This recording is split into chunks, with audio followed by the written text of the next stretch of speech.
bisa dilihat besar sekali jambu kristal ini dan segar sekali ya pemirsa. Juga jauh lebih besar pemirsa.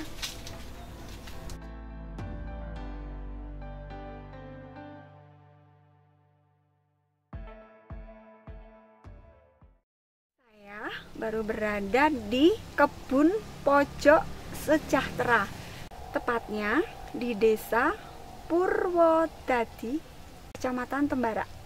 Seperti yang kita lihat tadi pemirsa, di sini jambu bijinya itu besar dan kualitasnya bagus sekali.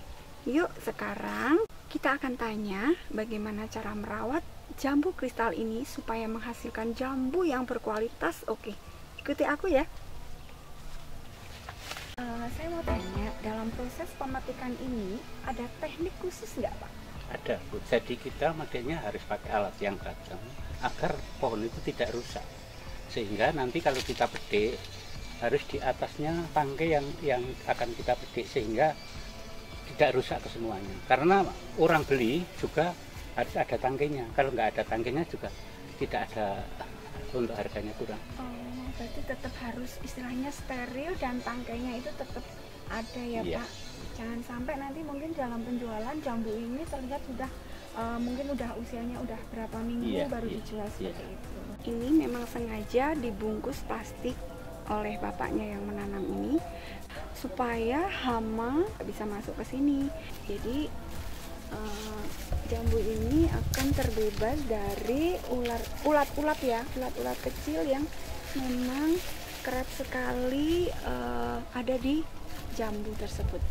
Ini jenis jambu apa ya? Jambu kristal non biji. Kristal non biji.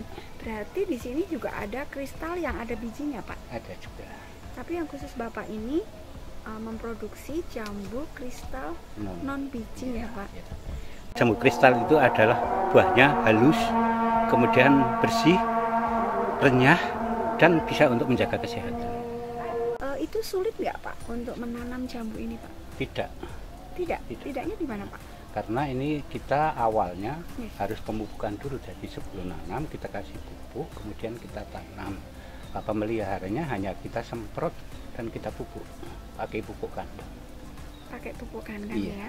Tadi sesimpel itu nih Pak. Iya. Jadi memang ini bibitnya itu memang Bapak sudah memilih bibit yang kristal non biji ya Pak. Ya. Ternyata pemirsa, untuk jenis jambu kristal non biji ini sangat mudah sekali ya Pak untuk ditanam, apalagi yang kagungan pekarangan sendiri di rumah ya Pak ya. Boleh nggak saya coba metik jambu ini? Nanti saya diajari ya? Silahkan Bu, jadi mediknya kita harus di atasnya agar buah tidak rusak, pohon juga tidak rusak. Seperti ini Bu di atasnya. Silahkan. Ya saya ya Pak. Berarti ini langsung di atasnya ini ya Pak? Potong. Ini? Nggak apa-apa ini? Nggak apa-apa, nggak apa-apa. Besok itu buah lagi. Ternyata seperti ini pemirsa proses pelepasan jambu ini dari ini ya Pak. Ini nggak apa-apa ya Pak? Nah, terus ini kan orang beli gini.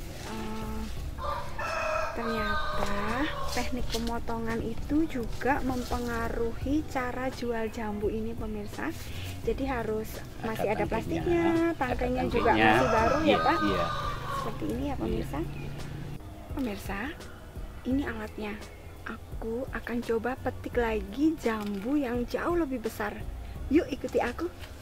Pak, kira-kira jambu mana lagi yang siap saya potong? Ini Bu, ini udah ada.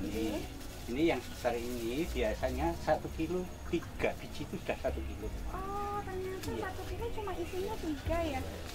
Pemirsa, aku siap akan memotong jambu ini lebih besar dari tadi.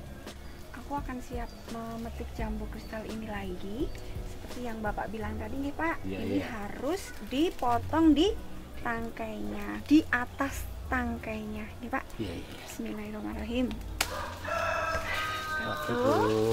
Terus ini lagi ya Pak? Ya. Ini yang lebih besar Bu. Oh itu yang lebih besar ya besar Pak? Lagi, Bu. Ini malah 2 Bu. Jadi langsung. sekalian atasnya aja motongnya. Pemirsa, dua sekali ya. ini jumbo pemirsa, jadi aku akan motong sekaligus dua ya Pak. Iya. Wow, pemirsa, jambu di sini kualitasnya luar biasa. Bisa dicoba ke sini loh. Halo Pak. Iya, Mbak. Lagi apaan Pak? Ini lagi persiapan untuk pemupukan agar buahnya tetap stabil. Oh seperti itu. Jadi pemupukan ini dilakukan setiap seminggu sekali atau 1 bulan sekali Pak? Pemupukan setiap 1 bulan sekali. Kemudian nanti juga ada penyemprotan agar nanti tetap tidak ada hama. Nah, ini ada untuk kalau pemupukan pakai pupuk kandang itu adalah untuk yang bawah. Kalau atasnya kita juga pakai penyemprotan nanti yang perangsang daripada buah. Nah, kita pakai pupuk kandang ini memang kita laksanakan ini agar buahnya tetap stabil. Proses pemupukan ini dosisnya seberapa Pak? Kalau pupuk kandang itu tidak ada dosisnya, lebih banyak lebih bagus karena memang itu pupuk asli alami. Berarti semakin banyak pupuk ini semakin Semakin akan buahnya menghasilkan buah bagus. semakin bagus ya Pak. Saya mau tanya Pak, pupuk ini Bapak memproduksi sendiri atau Bapak beli Pak?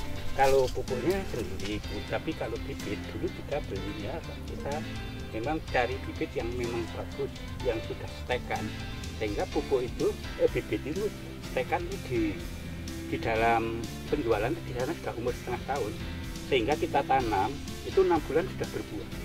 6 bulan Pak? Sudah berbuah 6 bulan. Pemirsa, ternyata dalam jangka waktu 6 bulan Bapak ini sudah bisa panen jambu kristal yang istimewa ini.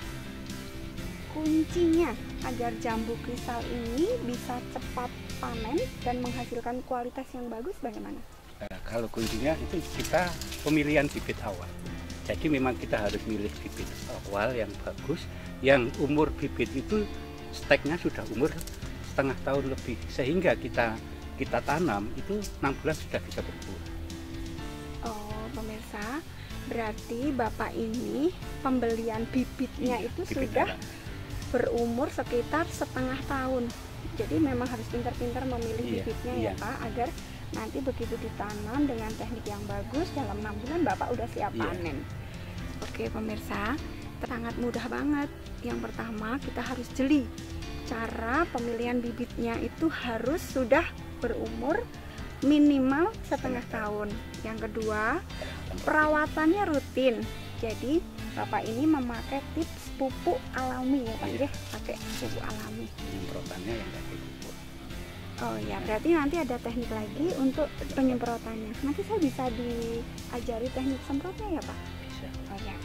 Yuk, selalu ikuti kami ya. Kita akan tanya bagaimana persiapan penyemprotan dan teknik penyemprotan yang bagus. Yuk. Bapak, Mari, ini Mbak. mau tanya. Iya. Ini bagaimana tekniknya penyemprotan ke jambu kristal tersebut? Nah, untuk penyemprotan agar buah itu tetap bagus, tidak ada lalat, itu kita semprot pakai obat lalat, yaitu pakai lanet. Kemudian untuk merangsang buahnya, kita juga semprot pakai obat terangsang, yaitu kita pakai Gandasil B, yaitu Gandasil buah. Gandasil ada 2, Gandasil D dan Gandasil B. Kalau D itu untuk daun, kalau B untuk buah. Oh, begitu. Berarti ada 2 ya Ya. Pak, untuk daunnya sendiri sama untuk buahnya Iya sendiri. sendiri. Ini sudah dioplos jadi 1 ya Pak? Ada. Berarti kalau udah semuanya ada di sini, perbandingannya cara membuatnya gimana Pak? Ya, kita kalau pakai Gandasil D buah itu 1 tangki gini kita pakai separuh saja agar Separuh dosisnya tidak terlalu tinggi. Nah, kemudian kami karena sudah tua, maka kami nyemprotnya nggak kami gendong Bu, kami pakai aki sehingga tinggal kita jalan aja. Sekarang saya mau lihat proses penyemprotannya. Ya Bu. Nah, ini kita sudah isi obat sehingga kita tinggal pelaksanaan penyemprotan, kita tinggal hidupkan aja. Nah, baru kita mulai semprot. Tinggal kita jalan aja Bu, karena kita sudah pakai selang panjang sehingga kita nggak usah gendong, kita jalan sini aja. Pak, boleh saya mencoba Pak? Boleh Bu, silakan. Ini tinggal ini dipijat aja Bu, nanti ini dipijat ini. Nah, sudah Oke jalan. ya. Ini nanti tekniknya seperti apa yang saya semprot dulu? Daunnya dulu sama Daunnya buahnya. ya? Daun. Nah, seperti itu. Itu buahnya nanti kan. Pemirsa, aku mencoba nyemprot. Ini daunnya kita semprot. Berarti kita harus selatan ya Pak? Iya. Satu-satu gini ya Pak? Iya. Ini penyemprotannya biasanya dilakukan berapa kali Pak dalam 1 bulan? Seminggu sekali Bu. Seminggu sekali. Iya. Kita akan petik lagi jambu kristalnya ya. Wah, ini besar Pak. Bismillahirrahmanirrahim.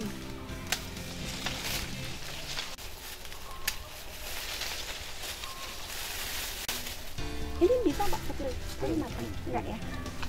Kita akan petik lagi ya.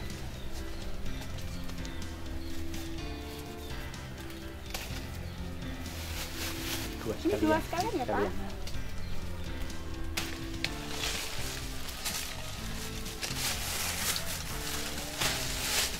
Mesa, ini besar sekali, ada 2, akan kita petik juga ya. Bismillahirrahmanirrahim.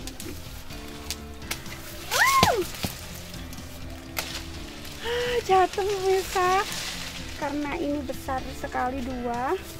Tadi saya nggak muat untuk membawa sekali tangan 2, jadi jatuh. Pemirsa, kita selesai berburu jambu kristal di pojok sejahtera. Jangan lupa like, subscribe, dan tetap komen ya. Terima kasih.